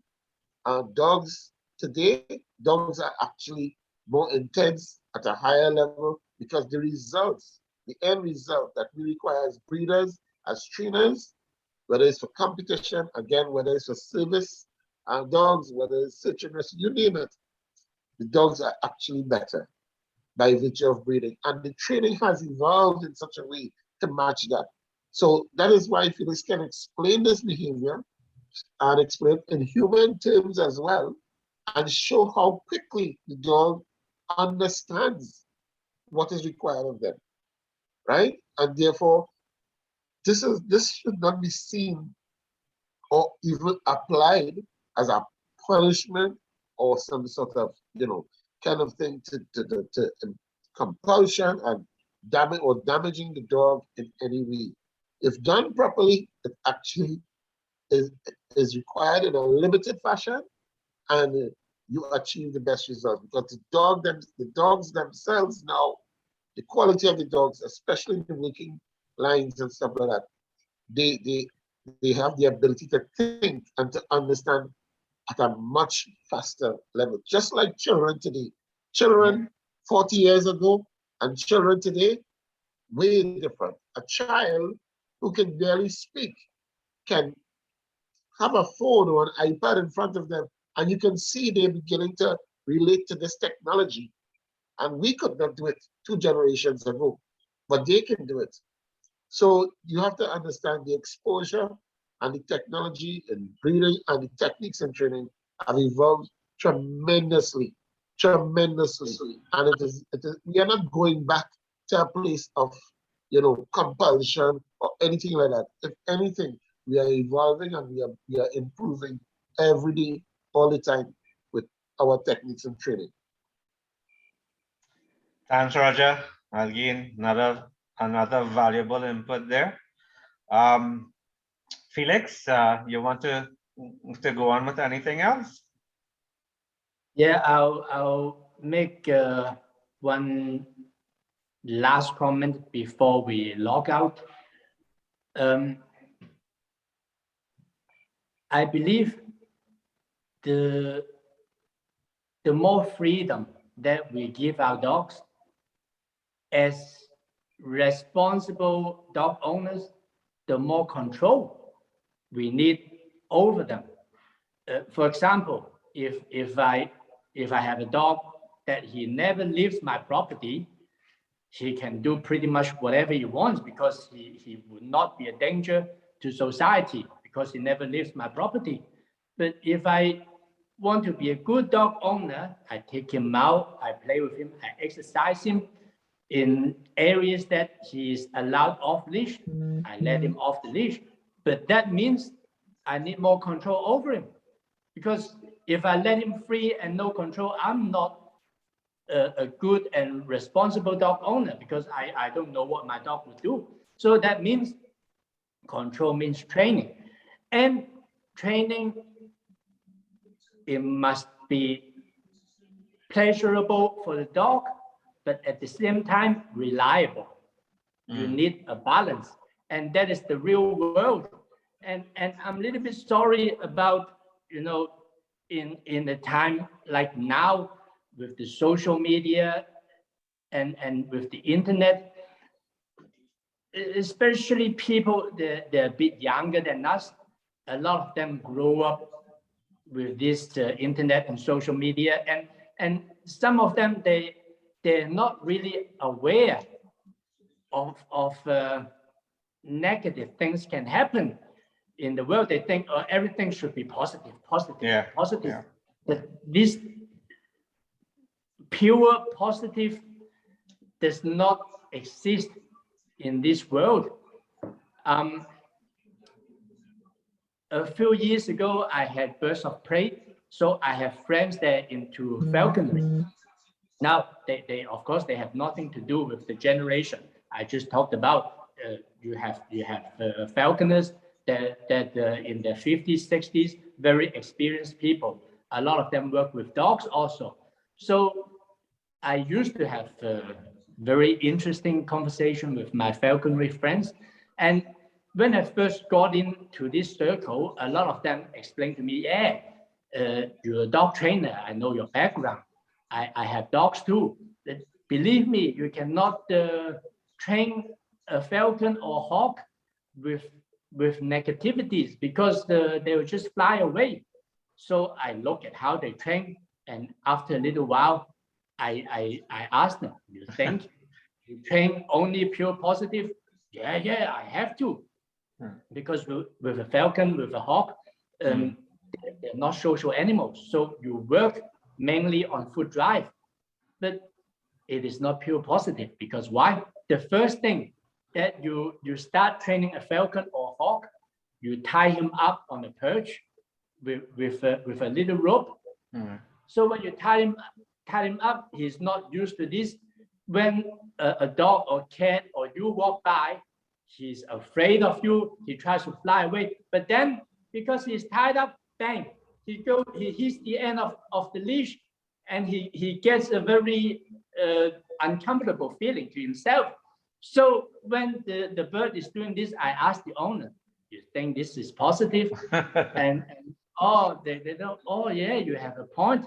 And then also when they tied up the bird on the glove and walk around to socialize the bird, to get the bird used to our environments, that is stressful for the bird also. But you build this up so that the bird can handle this. And of course, when you're walking around, you try to keep him busy. You offer him a piece of meat. But also, when you're using foot drive, when you fly the bird, you see, when you have falcon, when you have a hunting bird, you cannot fly him the whole year, because every year they change feather. And when you're flying the bird, you have to control the weight, because they have to have hunger to fly, to hunt. So that means when you're using a positive approach on food drive to train the bird, yeah, of course, when you give him food, it is very positive. Yeah. But don't forget, you keep the food away from him. So that is very negative for the bird, and they don't think about that. They think, yeah, positive is giving, yeah. But withdrawing, withholding the thing they need to survive, that is negative. Yeah. But that is also the reason that the birds, they cannot fly the whole year. Why? Because 4 to 6 months in the whole year, they have to be starved a little bit, or they have to stay hungry a little bit. And you cannot have a healthy bird the whole year like this, half hungry. So when this is off season, not hunting season, we put the birds in the aviary and we feed them as much as they need. So they change feather, and the nice feather will grow out. Otherwise, if you keep them hungry all the time, the new feather will not be well developed, and the next season the bird will have troubles flying. So when I told them about this, most of them understand. They say, "Oh yeah, you're right. This is really a mix of positive and negative." But of course, they use more positive because you cannot put a pinch collar on the hawk and crank, crank, crank. Yeah. So don't think that's purely positive. And the last remark I want to make, now everybody's on Facebook is so positive, but hey, Facebook, they used to have only one button, the like. Now they have also the angry face button. Huh? So what is that? That is not positive. Huh? When you post something and people like, yeah, love, oh, nice, and then one angry face, you unfriend him or you block him. That is also negative. So pure positive, it does not exist in this world, and it doesn't work. So why should this logic apply to dog training? It makes no sense. Yeah. That's the last comment I want to make in this conversation. Think about this. Yeah, that's Yeah. Felix again. Yeah. You have a way of bringing things home.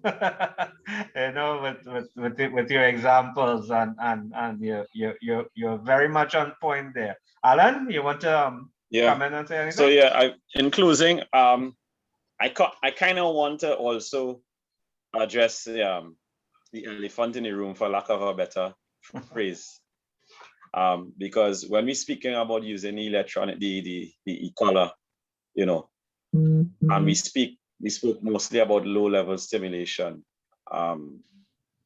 Again, these are words coming from me. Higher levels of stimulation does have a place in dog training. And Roger spoke about something there that is also very important, and Felix speaking about, you know, reality in the real world, how things really happen.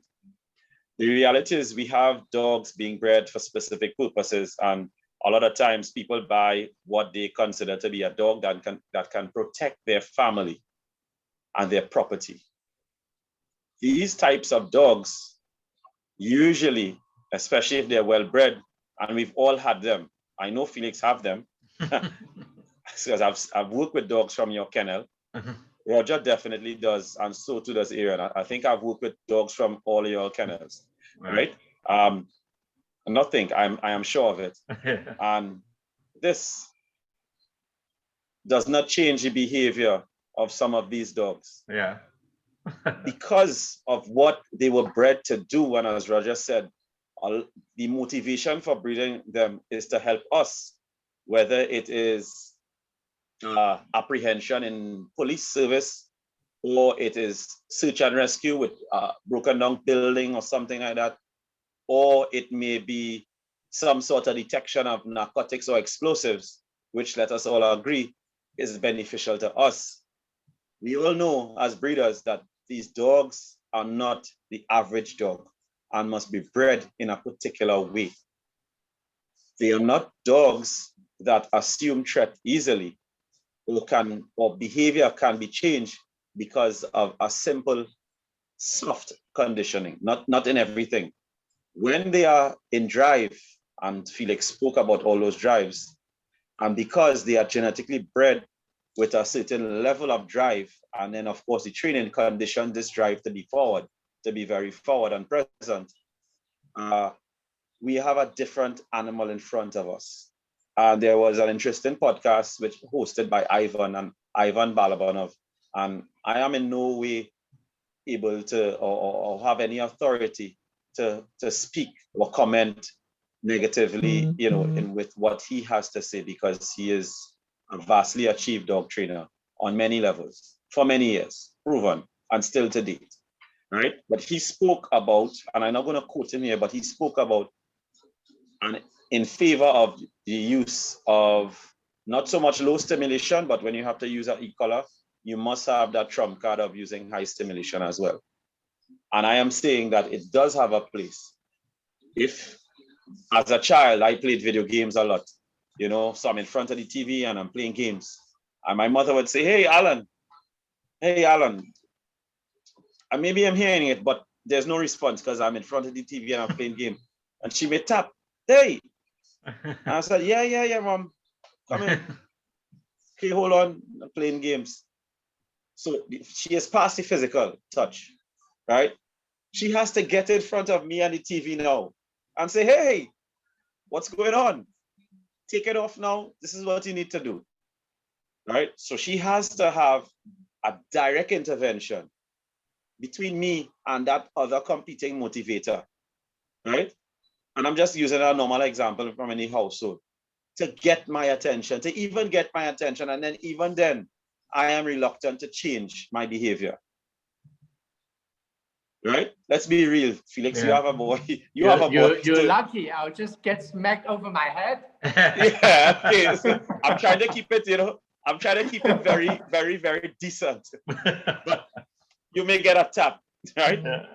And say, hey, what's going on? And then you're instructed to do certain things. And at that stage, you have no choice.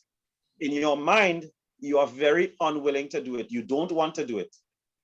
And you probably wouldn't do it if you had the choice. But there at some point, and we consider ourselves at the top of the pyramid, we are the highest, we have the highest level of learning possible. We are going to only make that choice because we know we have to. Right? And this is the elephant in the room. Let us not ignore, I would not take away one moment that high levels of stimulation has a place.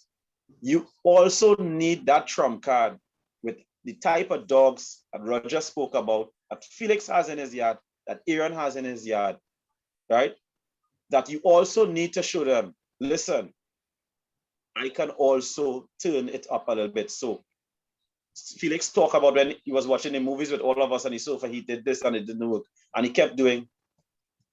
Some dogs will give you the finger and say, that doesn't bother me. I don't care about you. I am doing this. This is not the dog for everyone.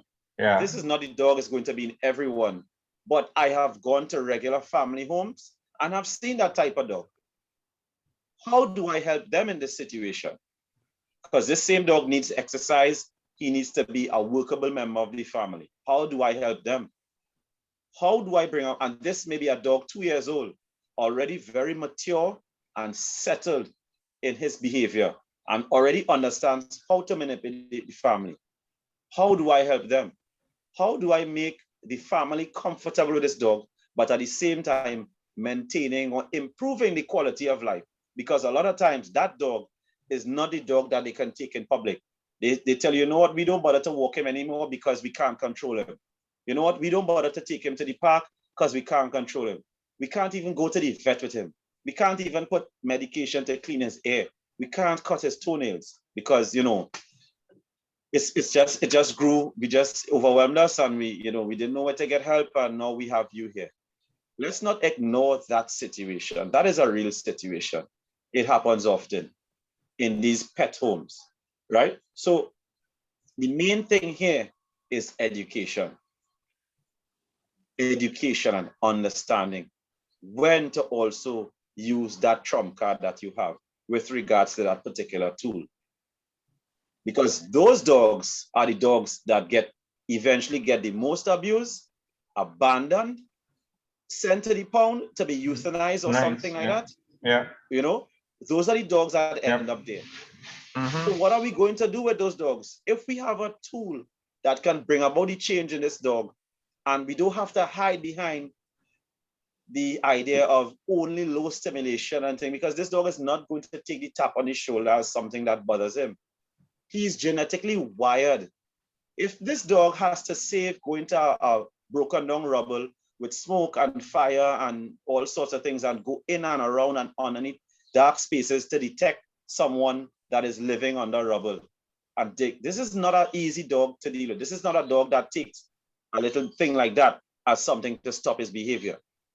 He's not bred for something like that to stop his behavior. He's not trained for something like that to stop his behavior, right?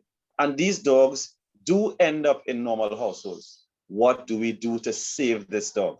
Because it's a situation where we have to save these dogs. They call me and say, listen, this is the last option. After this, he goes out the door by whatever means. And most times, these are not dogs that can be rehomed. What do we do? Do we throw away the same set tool that we have to bring about that change for the sake of pleasing someone that is really and truly does not have the understanding or educated enough to know what the value of that tool has? Do we abandon helping that dog because we want to, fall into that status quo? I think that is a big disservice to the dogs. For people of higher learning who have the understanding and know how to bring about successful change that would now make that dog, a very pleasant animal to be around. I just in closing, wanted to make that point because, too often I see people discussing the issue, and because they want to show people who, in my opinion, may not be aware of the value of this tool, that it is not a tool that can be used in a strong or forceful way, or should not be used in a forceful way. We hide behind that sometimes, and I want to be the trainer that says that, no, if you have the education, you have the understanding, same thing the guy spoke about, a vast knowledge of learning, vast knowledge of animal behavior, and good timing. You can also use high stimulation with success. And as Roger said, that is not something that is constantly used. Once you get that change and you've proved it, now you don't need to use that. But there are times you need to pull the trump card. In the animal world, the alpha has the final say. Yeah. And you know why he has the final say? You know why he's the leader?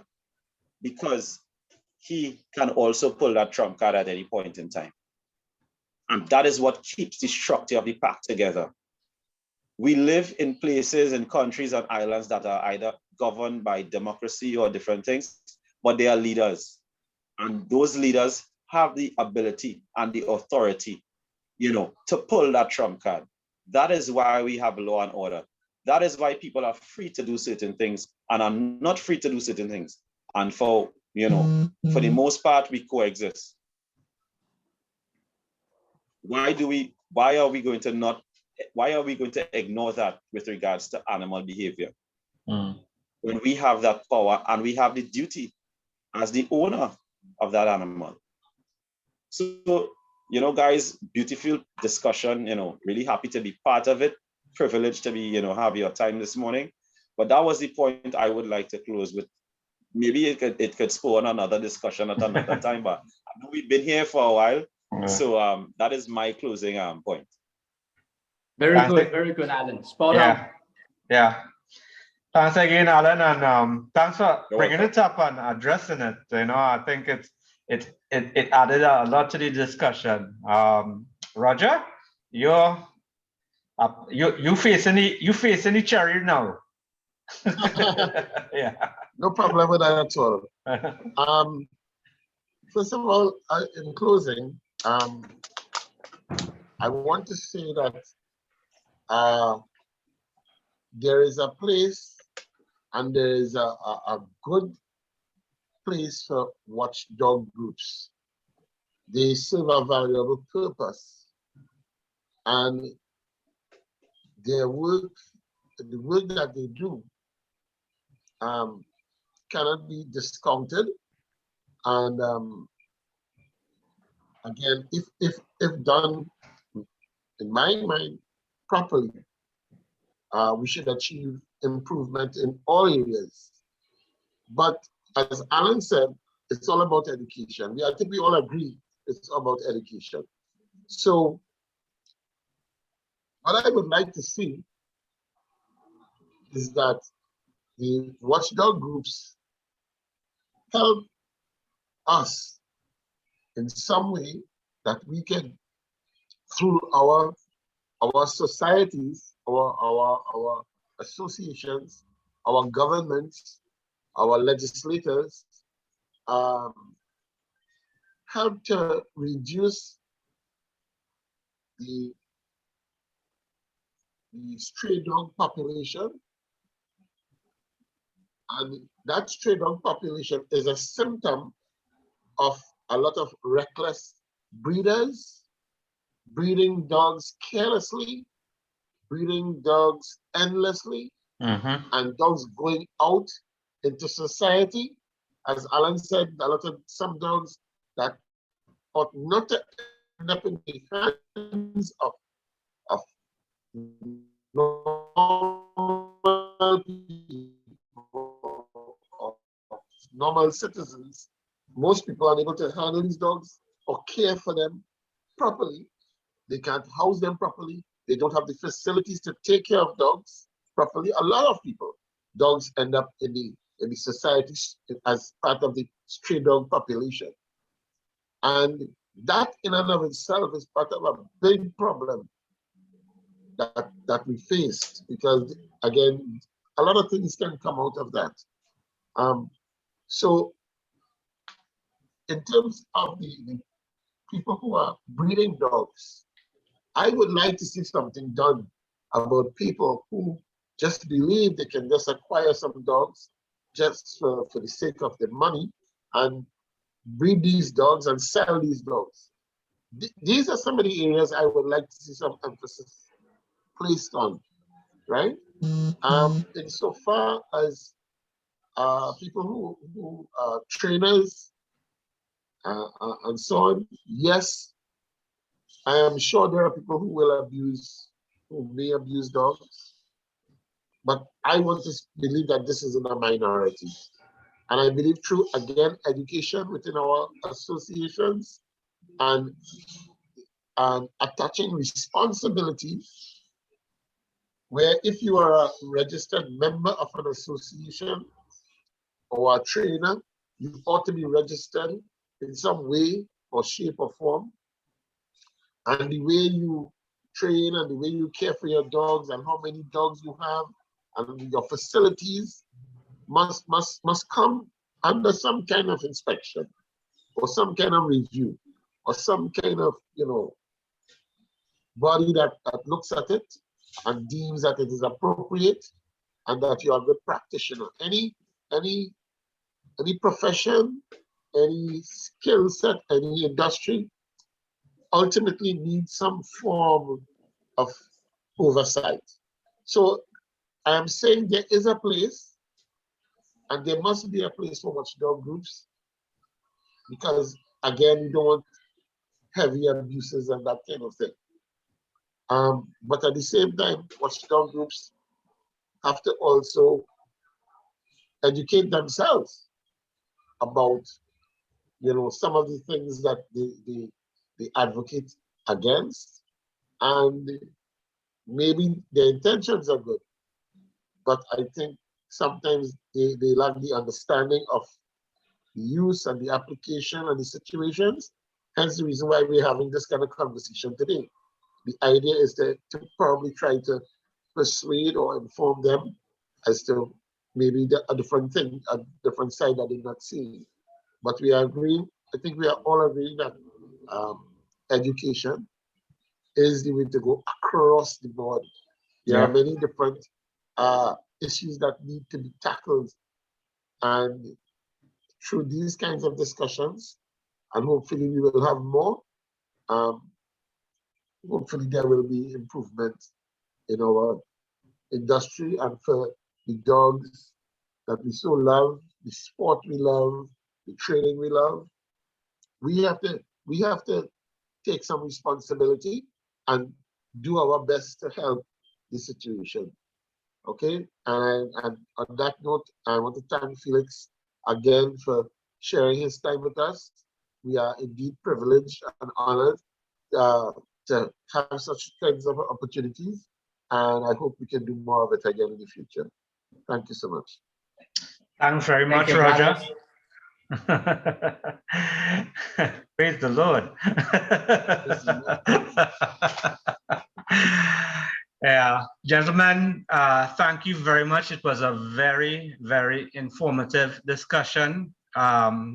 Anyone, I think we probably elapsed over 2 hours or so with it, which isn't bad for the nature of the conversation and the topic, In closing, I want to make a small point. A lot of things like legislation against shock collars, prong collars, or anything like that, it stems from, I believe, a theory where people try to humanize dogs, and they think dogs are like people, and they have an emotional spectrum like humans, and that philosophy actually does a grave injustice to the canine population, because we're totally different species. We operate differently, you know, and I think that that's something that a lot of people need to when they're about to make these decisions, think about what is really best for the dogs and not what is best for what we think is best for the dogs. There's a difference, you know. And with that, I'd just like to say thanks again to Felix for his time, to Allan Mitchell for his time, Roger Barkley for his time also. I am very honored to be amongst this very informative and select group of individuals. I consider it a great privilege, and I thank you all for your time. And anyone who I believe is going to look at this recording would have a vault of knowledge moving forward about general canine behavior, hopefully, and also about the e-collar. Thanks again, gentlemen. Thank you, brother. You're welcome. Take care, guys.